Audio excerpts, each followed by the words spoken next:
नमस्कार, मैं हूं जगविंदर पटियाल। पब्लिक इंटरेस्ट में आपका स्वागत है। आज सबसे पहले कश्मीर की बात करनी है। आतंकियों से लोहा लेते हुए हमारे 5 फौजी और पुलिसकर्मी वीरगति को प्राप्त हो गए। इनमें राष्ट्रीय राइफल के commanding officer, company commander, Jammu Kashmir rifle के डीएसपी, 2 जवान भी शामिल हैं। इन वीर जवानों की शहादत को एबीपी न्यूज़ का और मेरी तरफ से सलाम। देश इनकी शहादत को हमेशा याद रखेगा। इस वक्त पूरे इलाके में जम्मू कश्मीर के ऑपरेशन चल रहा है। खासकर अनंतनाग में दहशतगर्दों की तलाश जारी है। सेना, सीआरपीएफ और पुलिस का ज्वाइंट ऑपरेशन जंगल में उनको ढूंढ रहा है जिन्होंने हमारे इन वीर अफसरों पर हमला किया। सेना और पुलिस पर फायरिंग करके ये किस तरफ फरार हुए हैं, ये तमाम जानकारी आज सिग्नेचर स्टोरी में ऑपरेशन अनंतनाग के दौरान देंगे। खबर तो हिमाचल से भी अच्छी नहीं है। 2 महीने हो गए, कुल्लू मनाली वाला नेशनल हाईवे अभी रिपेयर नहीं हुआ। बाढ़ बारिश से सब धुल गया। मनाली के होटल व्यापारी NHAI का इंतजार करते करते थक गए, इसलिए खुद ही मोर्चा संभाल लिया सड़क बनाने का। आज एक्सक्लूसिव में मनाली का मातम दिखाना है। राज्य सरकार की तमाम कोशिशों के बावजूद राजस्थान के कोटा में स्टूडेंट्स के सुसाइड रुक नहीं रहे। पढ़ाई के प्रेशर में एक और छात्रा ने मौत को गले लगा लिया। कोटा वाली प्रॉब्लम का परमानेंट सॉल्यूशन निकलेगा, भूलने नहीं देंगे मैं, आज यही तलाशना है। आतंकी हमले के बावजूद श्रीनगर में एक अच्छी शुरुआत हुई है। जिन इलाकों में पत्थरबाजी की कोचिंग दी जाती थी, वहां अब बच्चों के सपने साकार होंगे। 33 साल बाद डाउनटाउन में स्कूल खुला है जो आतंकवाद के दौरान बंद हो गया था। बी पॉजिटिव में बच्चे कैसे स्कूल गए ये दिखाएंगे।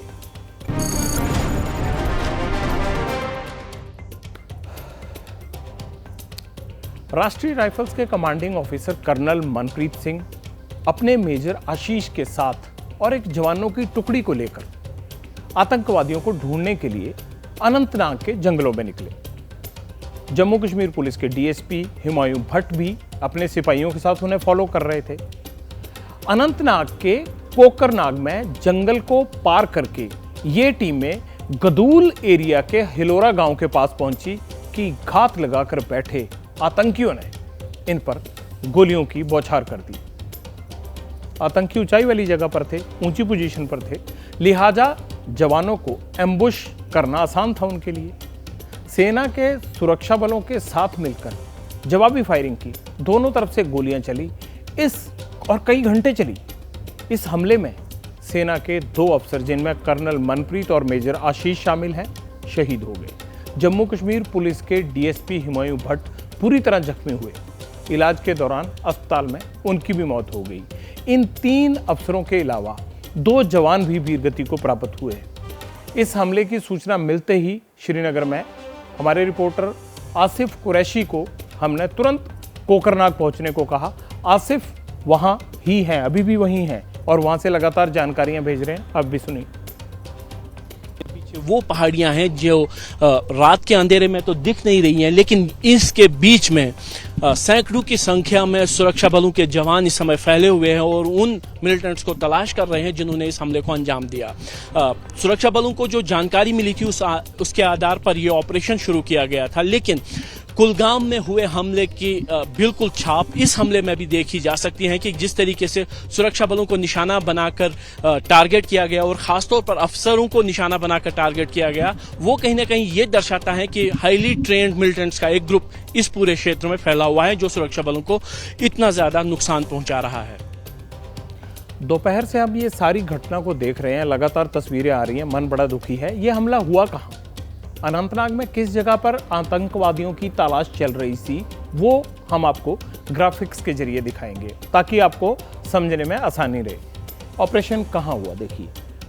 ऑपरेशन ये है कोकरनाग और वो है श्रीनगर। आप में से बहुत सारे लोग गए होंगे। तकरीबन 75 किलोमीटर का फासला पड़ता है। पहले श्रीनगर से जब हम आते हैं जवाहर टनल की तरफ तो अनंतनाग आता है और अनंतनाग के बाद आता है ये जंगली इलाका पार करना पड़ता है, ये कोकरनाग है। यहीं पर एनकाउंटर चल रहा है। ये हमने पूरा इलाका समझाया। अगर श्रीनगर से कोकरनाग की बात करें तो 75 किलोमीटर का एरिया पड़ता है। इस तरीके से यहाँ पर एनकाउंटर चल रहा है, अभी भी एनकाउंटर चल रहा है और सेना का वहाँ भारी जमावड़ा है। अच्छा, सेना को सूचना क्या मिली थी, कितने आतंकवादी होंगे, कहाँ छिपे हैं, किस इरादे से आए हैं, ये सब खबर आई। लोकल इन्फॉर्मर्स ने बताया कि आतंकी हैं, जंगल के आगे एक ऊंचाई वाला इलाका था, वहाँ पर सेना इन आतंकियों को पकड़ने के लिए निकली। आसिफ वहीं मौजूद है अभी भी, हमारे संवाददाता जो कश्मीर में काम करते हैं, उनके पास क्या जानकारी है वो जान लेते हैं। आप देख सकते हैं कि सुरक्षा बलों की अतिरिक्त कुमक को यहाँ पे लाया गया है, कमांडोज को भी यहाँ लाया गया है, और ताकि इस पूरे इलाके की घेराबंदी करके उन मिलिटेंट्स को ढूंढा जा सके जिन्होंने इस हमले को अंजाम दिया। इस पूरी घटना के बारे में बताया जा रहा है कि सुरक्षा बलों को जानकारी मिली थी कि इस इलाके में कुछ मिलिटेंट छुपे हुए हैं, जिसमें रात तकरीबन 12 बजे एक संयुक्त टीम तैयार की गई और उसके बाद इस एरिया में सुरक्षा बलों की टीम का आना जाना शुरू हो गया। सेना और पुलिस की जो टीमें थी वो अंदर चली गई और तकरीबन 3 बजे रात को मिलिटेंट्स की तरफ से ताबड़तोड़ फायरिंग हुई, जिसकी चपेट में सुरक्षा कर्मी आए और उसके बाद तकरीबन 12 घंटे के ऑपरेशन के बाद जो शव है, एक शव बरामद कर लिया, जो हमने खुद अपनी आंखों से देखा। उसको हेलीकॉप्टर के जरिए यहां से अनंतनाग और फिर श्रीनगर ले जाने की तैयारी की गई। 3 बड़े अफसरों की शहादत, 2 जवानों का शहीद हो जाना छोटी घटना नहीं है, ये छोटी घटना नहीं है। ये कर्नल मनप्रीत 19 राष्ट्रीय राइफल में तैनात थे, आशीष उनके कंपनी कमांडर थे, दोनों ने कई ऑपरेशंस को अंजाम दिया था। कर्नल मनप्रीत तो सेना मेडल से भी नवाजे गए थे। और मुझे इसलिए भी बहुत तकलीफ हो रही है कि पंजाब के मोहाली के रहने वाले थे, मैं चंडीगढ़ से हूँ और पंचकुला में उनका ससुराल है। हमारे संवाददाता असीम बसी जो चंडीगढ़ में है, वो पहुँचे हैं उनके ससुराल के घर, वहाँ पर उनकी पत्नी भी मौजूद हैं, लेकिन वहाँ जो हालात हैं वो दिखाने लायक नहीं है, उनका रो रो कर इतना बुरा हाल है। वाले उनके मनप्रीत सिंह के पंचकुला में रहते हैं कर्नल साहब के, और कर्नल जो मनप्रीत हैं उनका अपना घर जो है वो मोहाली में है, उनके माता पिता जो मोहाली में रहते हैं। यहाँ पे इस वक्त काफ़ी परिवार के लोग, इस गली में ही उनका घर है, तो मौजूद हैं, उनकी बीवी भी यहाँ हैं और रिश्तेदार भी यहाँ हैं। और जो सेना ने अभी तक उनको यही बताया है कि उनको इस पूरे एनकाउंटर में बुलेट इंजरी हुआ है, और क्या डेवलपमेंट्स होती हैं वो आगे होगा, लेकिन अभी तक जो है परिवार इसको लेकर चिंतित है। कैमरा पर्सन मेहरबान के साथ असीम बसी, ABP न्यूज़, पंचकुला। मई 2020 में भी नॉर्थ कश्मीर के हंदवाड़ा में इसी तरह का हमला हुआ था। तब भी एक कर्नल, एक मेजर और एक सब इंस्पेक्टर समेत 5 सुरक्षाकर्मी शहीद हुए थे। इसके बाद सेना ने ऑपरेशन ऑल आउट के तहत कई आतंकियों का सफाया किया था। अब बड़ा ऑपरेशन कोकरनाग के जंगलों में चल रहा है। वहीं आतंकी पकड़े गए थे, पहले कई बार पकड़े जा चुके हैं और अब भी उनको पकड़ना है। ज्वाइंट ऑपरेशन में उनकी घेराबंदी के लिए स्पेशल फोर्सेस एक्टिव हैं। तमाम तरफ से घेराबंदी की गई है। एरिया ऐसा है कि ऑपरेशन में कई दुश्वारियां आ रही हैं। बहरहाल कश्मीर के अमन को खराब करने के लिए आतंकवादी बार बार इस तरह के हमले करते हैं और उन्हें बार बार जवाब मिलता है हमारी सेना से, हमारे सुरक्षा बलों से, क्योंकि उन्होंने वहाँ के हालात को नियंत्रण में कर रखा है। इसी परेशानी के कारण अब आतंकी उन्हें भी निशाना बनाने लगे हैं। आम नागरिकों को भी टारगेट किया जा रहा है, लेकिन इन शहीदों का बलिदान हम हमेशा याद रखेंगे। ये बलिदान कभी ना खराब गया है, ना खराब जाएगा। दुख की इस घड़ी में हम शहीद परिवारों के साथ खड़े हैं। इस पूरे ऑपरेशन पर हमारी नज़र बनी रहेगी। आर्मी और सिक्योरिटी फोर्सेस की तरफ से जैसे ही जो भी अपडेट आएगा, हर अपडेट हम आपसे जरूर साझा करेंगे।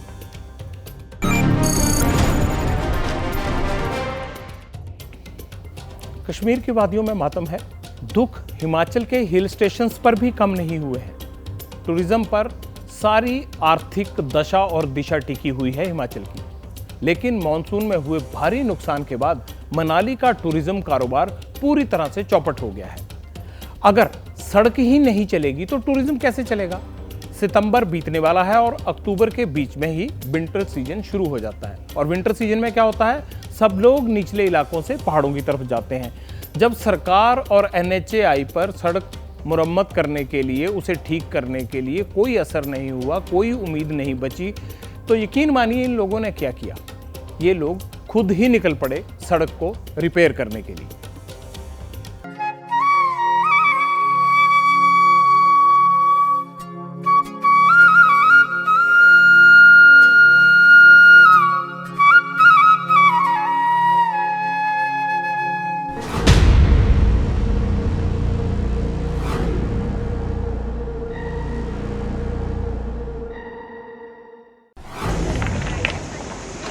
ब्यास नदी के किनारे पत्थर उठाते, रास्ता साफ करते ये बीआरओ या एनएचएआई के वर्कर नहीं, होटल व्यवसाय से जुड़े लोग हैं, होटलों के मालिक भी हैं। सूरज निकलने के साथ कुल्लू मनाली हाईवे पर आते हैं, मलबा हटाते हैं, पत्थरों को किनारे लगाते हैं, बाउंड्री तैयार करते हैं, शाम को अपने घरों को लौट जाते हैं। रोजाना यही रूटीन है। इनकी मेहनत का ही असर है कि अभी तक मनाली बाईपास NH21 पर 130 मीटर लंबी दीवार तैयार हो चुकी है, ब्यास नदी के किनारे किनारे। कभी ट्रक के जरिए, कभी ट्रॉली के जरिए, तो कभी पैदल ही। बस किसी तरह रास्ता खुल जाए, वाहन चलने लगे। इनकी लगन में कोई कमी नहीं है। मगर सवाल ये है कि ऐसा हो क्यों रहा है? जो काम NHAI को करना चाहिए वो होटल कारोबारी क्यों कर रहे हैं? जवाब इन तस्वीरों से मिल जाएगा। थोड़ा सा NHAI के लिए प्रेशर डाल दी मैम प्लीज NHAI को बोले हमें सपोर्ट करें ताकि हम जल्दी इसको। बहुत स्लो चल रही है, बहुत स्लो चल रहा है मैम। काम कर रही है जी, थैंक यू मैम। बुरा हाल है मनाली का मैम, पब्लिक खुद काम कर रही है, पब्लिक खुद काम कर रही है यहाँ पे। हिमाचल में त्रासदी के बाद कांग्रेस महासचिव प्रियंका गांधी कुल्लू मनाली और मंडी में आई थी। आपदा पीड़ितों से मुलाकात की, मदद का भरोसा भी दिया, लेकिन मदद करेगा कौन? हिमाचल गुलजार कैसे होगा, इसका कोई ब्लूप्रिंट नहीं दिया। लोगों का आरोप है कि 2 महीने हो गए बाढ़ बारिश से नुकसान को। नेता आते हैं चले जाते हैं। नेशनल हाईवे की रफ्तार अब भी धीमी है। एक ही होटल के साथ 25 से 50 परिवार जुड़े हुए हैं। हम उनको क्या जवाब दें कि कब बुलाएंगे, कब उनका घर का चूल्हा जलेगा? हम टेक्निकली स्किल्ड नहीं है कि हम इनको बांध सके, लेकिन हम पत्थर को पकड़ा के दे सकते हैं। हम किसी से पीछे नहीं है। We are all there to take our responsibilities, but we are just looking कि जी एक बार ये सड़कें अगर दुरुस्त हो जाएं, अगर 4 लेन नहीं डबल लेन भी कर दें, कि कम से कम हम लोगों की गाड़ी पटरी पे आ जाए। दर्द यही है, टूरिस्ट सीजन शुरू होने वाला है। 15 सितंबर से 21 दिसंबर तक सैलानी कुल्लू और मनाली का रुख करते हैं, लेकिन जब रोड ही नहीं बनी तो लोग आएंगे कैसे? इसका असर मनाली में दिखता भी है। मनाली के जिस मॉल रोड पर लोगों की चहल पहल दिखती थी वो अब वीरान है। टूरिस्ट ना के बराबर है। हजारों होटल हैं, लेकिन सब के सब वीरान पड़े हैं। कारोबारी कहते हैं बरसात के दौरान किसी तरह वक्त निकल गया, लेकिन अब मुश्किलें बढ़ रही हैं। मनाली की ये तस्वीरें भी कारोबारियों को तकलीफ देती हैं। बस हो, वैन हो, टैक्सी हो या फिर प्राइवेट व्हीकल, सब पार्किंग में खड़े हैं। टैक्सी यूनियन के पास कोई बुकिंग नहीं। कारोबार पूरी तरह से ठप पड़ा है। लोग कहते हैं NHAI ने 15 अक्टूबर तक अस्थायी रूप से डबल लेन रिपेयर करने का वादा किया था। अब तक रोड का 50% काम हो जाना चाहिए था, लेकिन हालात जस के तस है। इंफ्रास्ट्रक्चर देना सरकार का काम है। हमें सड़कें दे दें, उसके बदले में चाहे कुछ सरचार्ज लगाना है कुछ लगा ले। We are ready. एक कनेक्टिविटी मांग रहे हैं हम सरकार से। सरकार अगर यहाँ तक गेस्ट पहुँच सकता है तो उसके बाद we are all set and then we are ready to give government share GST and all whatever are the taxes. अगर मुसीबत आई है कहीं से लोन लें, एक बार ये सड़कों को डबल लेन कर दें, गेस्ट यहाँ तक पहुँच जाएगा। We will repay them and government then repay to whatever is their source. जो शहर सिर्फ टूरिज्म पर निर्भर हो, अगर वहां के 90% होटल बंद पड़े हों, होटल में काम करने वाले हजारों कर्मचारी अपने घरों को लौट चुके हों, मदद के नाम पर सिर्फ फोटो सेशंस हों, तो सवाल तो बनते हैं और हम पूछते भी रहेंगे।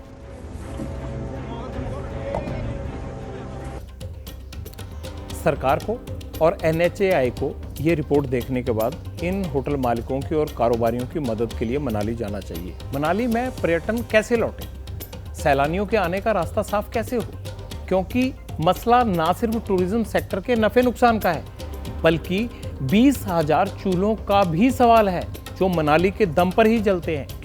मनाली में 2000 से ज़्यादा छोटे बड़े होटल हैं। ये एक नज़र डालिए। छोटे बड़े 2000 होटल हैं, उनमें कर्मचारी कितने काम करते हैं? 20,000 कर्मचारी काम करते हैं उसमें। कमरे कितने हैं टोटल? 18,000 छोटे बड़े होटलों के मिलाकर। ठीक है, हालांकि प्लस लगा हुआ है, उससे भी अधिक होंगे। एक मोटा मोटी अंदाजा ये बेड कितने टोटल वहां रुकने का इंतजाम 36,000 प्लस, यानी पीक सीजन में साल भर की कमाई का अगर हम अंदाजा लगाएं इस हिसाब से, तो आप लगाइए कि लाखों करोड़ों रुपए में बनती होगी। और इतने बड़े इस व्यापार को धक्का किससे लगा? मानसून से। आपदा के बाद मनाली में होटल कारोबार पूरी तरह से चौपट हो गया। आगे क्या होगा, कैसे आगे धंधा चलेगा, सरकार, होटल एसोसिएशन क्या उम्मीद रखती है? हर कोई ये अंदाजा लगा रहा है कि यार अब तो सरकार आएगी, सीजन आने वाला है। होटल वाले क्या सोचते हैं, उनकी एसोसिएशन के प्रेसिडेंट क्या सोचते हैं, ये भी जानना आपके लिए जरूरी है। NHI की वर्किंग बहुत स्लो है। इसको हम मतलब कि DC के थ्रू ज्ञापन भी दे चुके हैं और उनको हम वार्न भी कर चुके हैं, जो कि NHI वाले हैं, कि अगर ये काम तेजी से नहीं हुआ तो मतलब कि वॉल्वो अगर जल्दी से मनाली नहीं पहुंची तो कहीं ना कहीं सारी एसोसिएशंस मिलके एक स्टर्न कदम लेगी।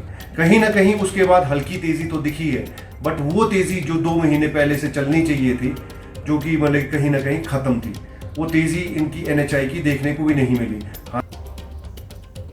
मानसून की आपदा ने हिमाचल को इतने ही जख्म नहीं दिए। हिमाचल में सबसे ज्यादा होटल मनाली में है, जिनके दम पर ट्रांसपोर्ट और कई छोटे बड़े कारोबार, काम धंधे चलते हैं। लेकिन जब नेशनल हाईवे ही बंद हो गया तो फिर इनका काम कहां से चलेगा? इसलिए यहां बने रेस्टोरेंट, ढाबे, शॉल, टोपी, क्या क्या कारोबार बंद किए, ये हम आपको बड़ी स्क्रीन पे दिखाते हैं मानसून के कारण कहां कहां असर पड़ा है। ढाबे, रेस्टोरेंट, शॉल, टोपी की दुकानें, जो गर्म वस्त्र होते हैं, उन तमाम दुकानों पर ताला पड़ा हुआ है या बंद पड़ी हैं या ग्राहक नहीं है। वॉल्वो बस सेवा हिमाचल की बहुत प्रचलित है, कई वॉल्वो बस चलती हैं, दर्जनों वॉल्वो बस चलती हैं डेली। पहले 150 आती थी, अब 40 से 50 आ रही हैं। बताइए, 1/3 हो गया नीचे से।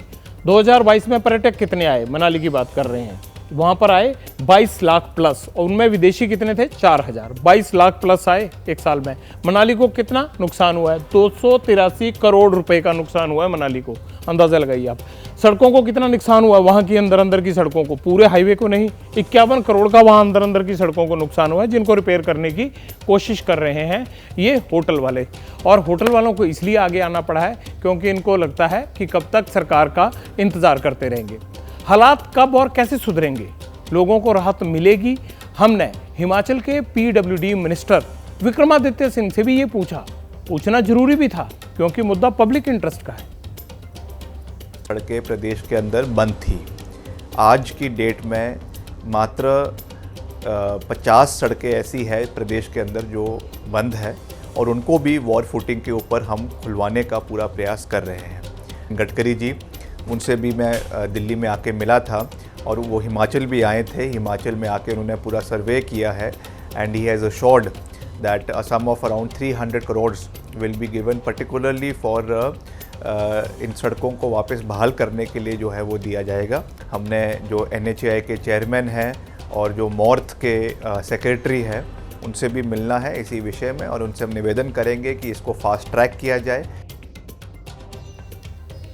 मनाली को सरकार का इंतजार है मदद के लिए, और सरकार को पैसे का इंतजार है। बर्बादी के कारण होटल बिजनेस के बुरे दिन तो चल ही रहे हैं, लेकिन संकेत अच्छे सेब के लिए भी नहीं है। हिमाचली सेब पर साड़सती जैसे हालात बने हुए हैं, क्योंकि वहां पर एक ऐसा ऑर्डर आ गया है केंद्र सरकार का, जिसका असर कश्मीर और हिमाचल के बागवानों को लगता है उनकी सेब की खेती पर पड़ेगा। हिमाचल और कश्मीर के बागवानों को अमेरिकी सेब से चिंता होने लगी है। कुछ दिनों पहले बासमती चावल के निर्यात पर रोक के कारण उत्पादक और कारोबारी परेशान थे। अब सेब और अखरोट के उत्पादक दिक्कत में हैं। परेशानी इसलिए है क्योंकि आयात की एक नीति में कुछ फेरबदल किया गया है। इससे कितना फर्क पड़ेगा आपको, यानी ग्राहक को और उत्पादक को और साथ ही कारोबारी को? पूरे भारत में सेब की ज्यादातर सप्लाई हिमाचल प्रदेश, जम्मू कश्मीर और उत्तराखंड से होती है, पर भारत सरकार ने अमेरिका के साथ कुछ ऐसा किया है कि सेब उगाने वाले परेशान हैं। अभी तक सेब और अखरोट जैसे फलों के आयात पर जो ड्यूटी लगती थी, उसमें 15% कमी कर दी गई है। बाजार में जल्द ही आपको अमेरिका से उत्पादित सेब दिखलाई दे सकता है। उधर भारत में सेब किसानों और कारोबारियों को डर है कि अमेरिका से आने वाला सेब कहीं देशी सेब उत्पादकों का धंधा ना बिठा दे।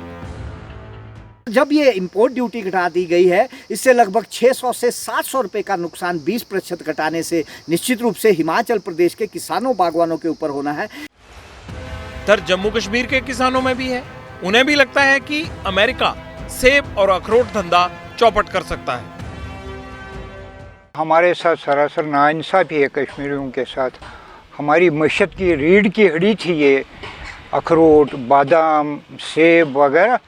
जब उन्होंने फॉरेन मुल्कों को कंसेशन दे दी, कोई टैक्स नहीं लगाया, तो हमारे ग्रोवर्स पर बहुत असर पड़ेगा। सेब अखरोट पर इंपोर्ट ड्यूटी घटाने का फैसला सरकार ने लिया है, इसलिए कश्मीर से लेकर हिमाचल तक विपक्ष भी लाल है। कि सेब का आयात आसान कर दिया है, जबकि यहाँ पे बड़े बड़े उद्योगपति जो हैं शिमला में खास तौर से जो सेब की पेटियाँ खरीद रहे हैं, उनका दाम उन्होंने घटा दिया।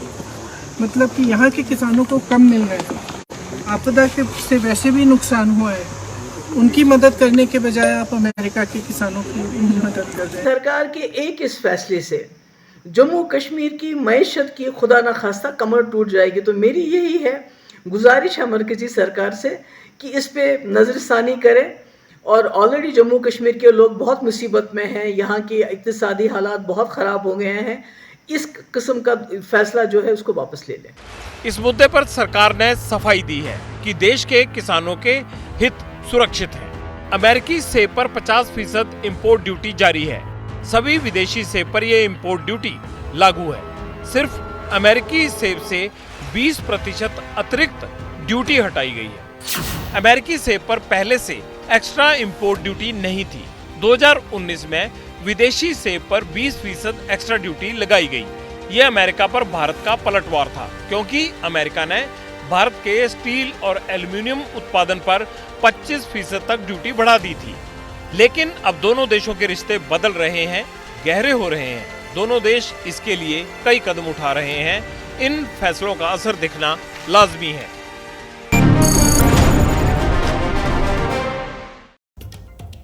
वैसे केंद्र सरकार ने सेब किसानों को भरोसा जरूर दिया है कि विदेशी सेब पर ड्यूटी घटाने से उनकी आर्थिक सेहत पर कोई असर नहीं पड़ेगा। लेकिन किसानों की चिंता भी वाजिब है, खासतौर पर हिमाचल के किसानों की, क्योंकि पहले से ही मौसम ने उनकी कमर तोड़ रखी है। ऐसे में अब उम्मीद करनी चाहिए कि अमेरिकी सेब उनके लिए कोई नई मुसीबत लेकर नहीं आएगा।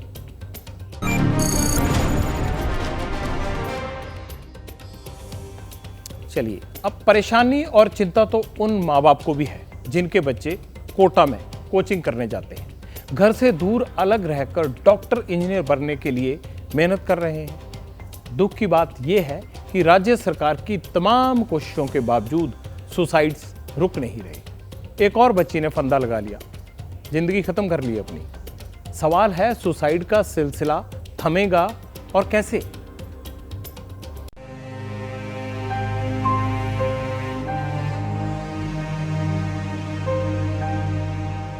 डॉक्टर बनने का सपना और माँ बाप का नाम रोशन करने का अरमान, इतना ही चाहा था रीचा ने। इसी हसरत में वो रांची से कोटा आई थी, लेकिन 5 महीने में सब फना हो गया।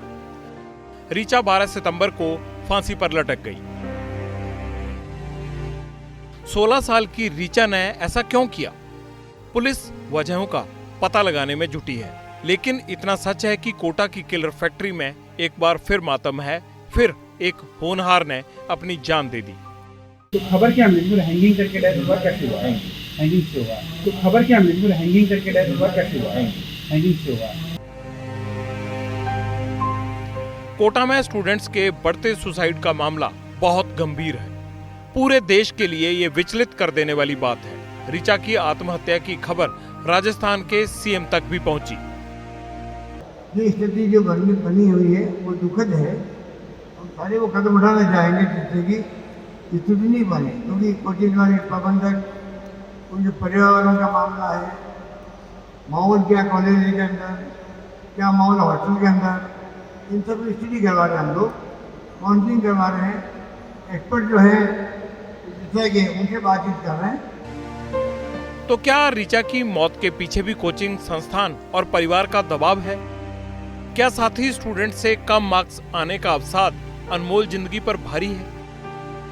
स्टूडेंट्स के सुसाइड मामले में राजस्थान सरकार ने भी संजीदगी दिखाई है और कोचिंग संस्थानों ने भी एक हद तक प्रयास किया है, लेकिन जब तक कोटा से आत्महत्या की खबरें आती रहेंगी तब तक सारे एफर्ट्स नाकाफी ही समझे जाएंगे। अब गहलोत सरकार के 2 मंत्रियों को सुनिए, उनकी नजर में सारी गलती कोचिंग वालों और परिवार वालों की ही है। IQ टेस्ट लेकर बच्चों को भेजना चाहिए। आज आदमी मतलब उसकी कैपेसिटी है नहीं और वो चाहता है कि पेरेंट्स चाहते हैं कि वो डॉक्टर बने, इंजीनियर बने, उसकी रुचि देखनी चाहिए। काउंसलिंग से बच्चे ठीक रहेंगे और उनके समय समय पर विषय विशेषज्ञ आकर के उनको बताएं तो निश्चित रूप से इसमें कमी आएगी। कोचिंग इंस्टीट्यूट वालों के खिलाफ तो सख्त कार्रवाई करेंगे ही। वो सिर्फ पैसे इकट्ठे नहीं कर सकते, आपको काउंसलिंग भी करनी पड़ेगी, बच्चों के लिए एंजॉयमेंट के साधन भी, मनोरंजन क्या होता है, पिक्चर भी दिखानी पड़ेगी, पार्क में भी घुमाना पड़ेगा। उस पैसे में से आप हिस्सा तो निकालोगे, हमेशा फीस बढ़ाते ही रहोगे। मैं तो मदर फादर से भी कहूँगा, अपने सपने पूरे नहीं हुए तो बच्चों पे कम से कम प्रेशर बिल्डअप मत करो, बच्चों को दोस्त बनाओ। कोटा में कोचिंग साम्राज्य अरबों करोड़ों रुपए का है, जिसके आगे हर महीने औसतन 3 स्टूडेंट का सुसाइड महज आंकड़ा नहीं हो सकता। ये आपके और हमारे परिवार का मामला है। परिवार में माँ बाप बुजुर्गों के होते हुए बच्चे आत्महत्या जैसा कदम कैसे उठा सकते हैं, ये सवाल हमें अब भी परेशान कर रहा है। पढ़ाई का एक प्रेशर बना दिया गया है कि इतना पढ़ो। नहीं, बिल्कुल नहीं। बच्चों को ऐसी शिक्षा ना दें कि वो 98%, 99% लाएंगे तो ही महान होंगे। बीइंग अ पेरेंट को इन बातों पर ध्यान देना चाहिए। साथ ही मैं कहूँगी जो टीचर हैं और उनकी पढ़ाई की व्यवस्था है, वहाँ पर भी कोई ऐसी बात नहीं होनी चाहिए कि जिससे बच्चे ऐसा सोचने पर मजबूर हो और ऐसा कदम उठा ले। रीचा की मौत कोटा में पिछले 8 महीने के दरमियान 25वां सुसाइड है। हॉस्टल और पीजी के पंखों में स्प्रिंग लगाने का प्रशासन का आदेश जारी हो चुका है, लेकिन इसके बावजूद रीचा के हॉस्टल में संचालक इसे अमल में नहीं लाए। उनकी लापरवाही पर भी सवाल होगा, लेकिन एक स्टूडेंट के मन में आत्महत्या का ख्याल आना हमारे सिस्टम का फेलियर है।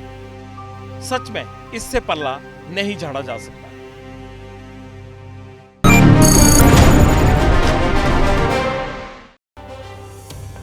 बड़ी तकलीफ होती है इस तरह की खबरें जब हम कवर करते हैं या दिखाते हैं, बहुत दुख होता है।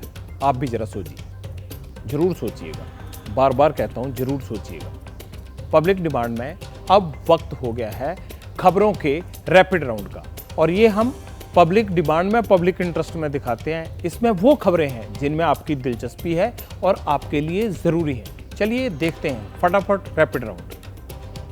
केरल में निपा वायरस का कहर जारी, अब तक 2 लोगों की गई जान। राज्य के 4 जिलों में तेजी से फैल रहा है वायरस। 7 कंटेनमेंट जोन बनाए गए। केंद्र सरकार ने एक्सपर्ट्स की टीम भेजी, लोगों से मास्क पहनने की अपील। निपा वायरस से 2018 में केरल में 17 लोगों की जान चली गई थी। निपा जूनोटिक वायरस है जो जानवरों से इंसानों और इंसानों से जानवरों में फैलता है।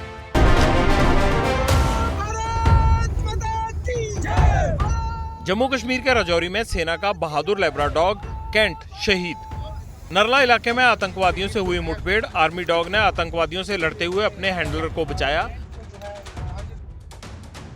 डॉग कैंट भाग रहे आतंकवादियों की तलाश में सैनिकों की एक टुकड़ी को लीड कर रहा था। यहीं भारी गोलाबारी के बीच वो फायरिंग की चपेट में आ गया।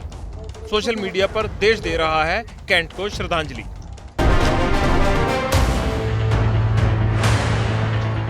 झारखंड में मिड डे मील की कालाबाजारी, रंगे हाथों पकड़ा गया स्कूल का प्रिंसिपल। रात में ट्रकों के जरिए मिड डे मील का अनाज बेच रहा था। स्कूल के छात्रों ने किया भंडाफोड़। ये काम प्रिंसिपल जी करेंगे तो हम लोग क्या खाएंगे, मतलब अगर नहीं खाएंगे तो पढ़ेंगे कैसे। आरोपी प्रिंसिपल को सस्पेंड कर जेल भेजा गया। पुलिस मामले की जांच कर रही है। हेलमेट पहनकर कौन कार ड्राइव कर सकता है, ये पहला केस होगा। वजह जानेंगे तो हैरान रह जाएंगे। ये झांसी के राहुल मिश्रा हैं। ट्रैफिक पुलिस ने इनकी कार का चालान काटा।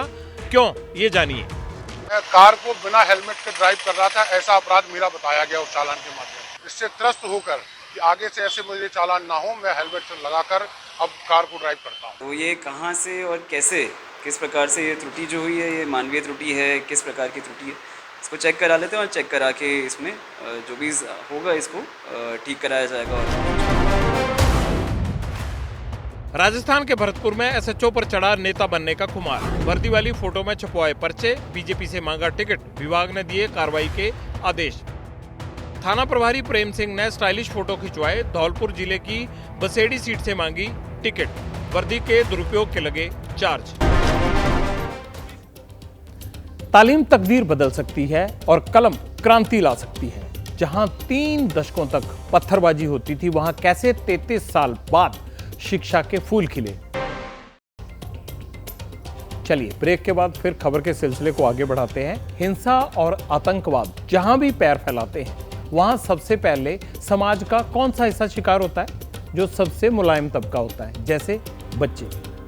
कश्मीर के श्रीनगर में एक स्कूल पिछले 33 साल से बंद था। बंद क्यों था? आतंकवाद के कारण। लेकिन आज वो खुल गया। आज पुरानी जंजीरों को तोड़ चुके हैं, क्या देखे उस मंजिल को जो छोड़ चुके हैं।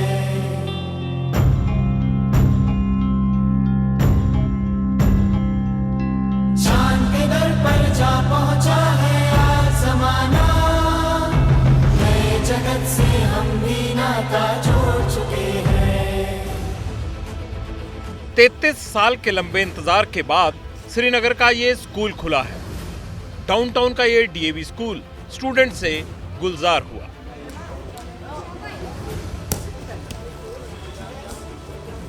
स्कूल परिसर में बच्चे खुलकर खेल रहे हैं। बिना किसी डर सड़क पर निकलते हैं और उज्जवल भविष्य का यकीन लिए यहां पढ़ते हैं। तो हम बहुत खुश हैं। इसके पहले हम जाते थे एक स्कूल दूसरे स्कूल, लेकिन हम पे उधर पे अच्छी एजुकेशन नहीं मिल रही थी। फिर हमारा स्कूल रीओपन हो गया और हम इधर वापस आ गए। 32 इयर्स पहले ये स्कूल बंद हो चुका था, फिर एक लोकल ने यहाँ पर पकड़ा था ये स्कूल। तो जब से रिस्टार्ट हुआ है, हम लोगों को इल्म बहुत अच्छी तरीके से हम तक पहुँच रहा है और मैं बहुत ज्यादा लकी हूँ कि मैं इस स्कूल की स्टूडेंट हूँ। जमीन पर गिरा हुआ ये बोर्ड 90 के दशक में जब आतंकवाद ने कश्मीर को अपनी गिरफ्त में लिया था, तब से यहीं पड़ा हुआ है।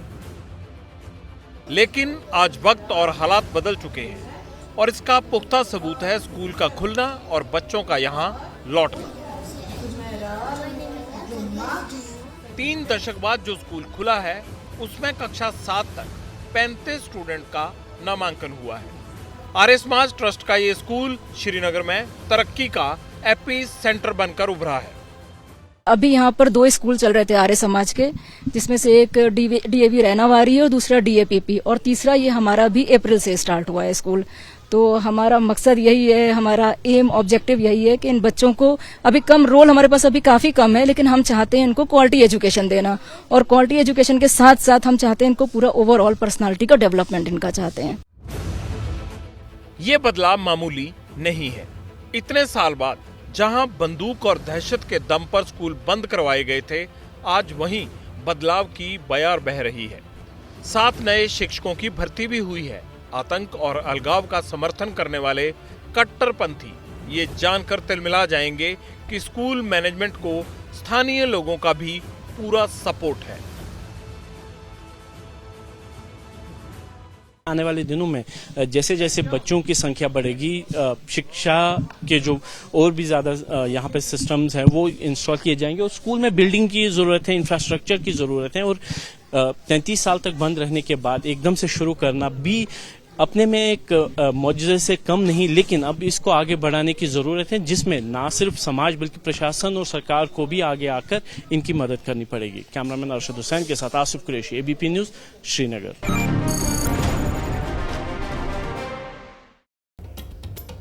बड़ी अच्छी बात है, स्कूल खुल गया। बारी आपके कमेंट्स की है। कल हमने यूपी में चल रहे फर्जी मेडिकल इंस्टीट्यूट और अहद अहमद के जज बनने की कहानी दिखाई थी। पिता पंक्चर जोड़ते हैं और बेटा जज बन गया। इन खबरों पर आपके मैसेज आए, जल्दी से देख लेते हैं। बिना पुलिस की मिली वक्त के 10 सालों तक ऐसे नहीं चल सकता। सही कहा शशि जी, नहीं चल सकता, जांच होनी चाहिए। अब्दुल वाहिब क्या कहते हैं? How they registered their colleges. बिल्कुल ये पुलिस को पूछना चाहिए, सरकार को पूछना चाहिए। मीडिया वाले भाई, ऐसे बहुत से फर्जी college, training centre, institute, ITI, political, medical college खुलेआम चल रहे हैं। दिलीप जी बंद करवाने हैं वो, ऐसे ही आप बताते रहिए, पुलिस बंद करवाएगी, सरकार बंद करवाएगी। तेज सिंह यादव जी क्या लिखते हैं, भ्रष्टाचार पर कड़ा प्रहार होना चाहिए। बिल्कुल होना चाहिए, रोका ही नहीं किसी ने। आगे चलिए, बड़ी कार्रवाई होनी चाहिए। बक्सर समाचार से कोई लिख रहा है। चलिए, ये इस तरह की फीडबैक आप भेजते हैं ना तो बड़ा मज़ा आता है, खासकर युवाओं को लेकर। देखिए कितने चौकन्ने हैं। शो कैसा लगा? आज की खबरों का फीडबैक भी आपने ज़रूर देना है। आपके कमेंट्स के साथ ही हमें ये पता चलता है कि आपको खबरें पसंद आ रही हैं या आपकी कितनी दिलचस्पी की खबरें हम उठा रहे हैं।